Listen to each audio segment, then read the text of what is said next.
Hi guys, এটা হলো আঠারোবাইশ জমিদার বাড়ি। অনেক পুরাতন, অনেক পুরাতন। 1947 সালের আঠারোবাড়ির জমিদার ভারতে পালিয়ে গিয়েছে। তার সময় এটা ছিল তার রাজমহল, জমিদারি করতো এখানে। আর এখানে এই বিল্ডিংটা এটা কলেজ বানায় ফেলাইছে, আঠারোবাড়ি ডিগ্রি কলেজ এখন। আর এটা শহীদ মিনার বানাইছে।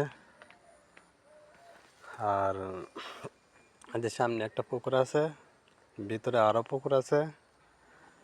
খুব ঐতিহাসিক এগুলা, এখন সরকারি আওতায়। তো ঠিক আছে, চলেন আগে দেখতে থাকি।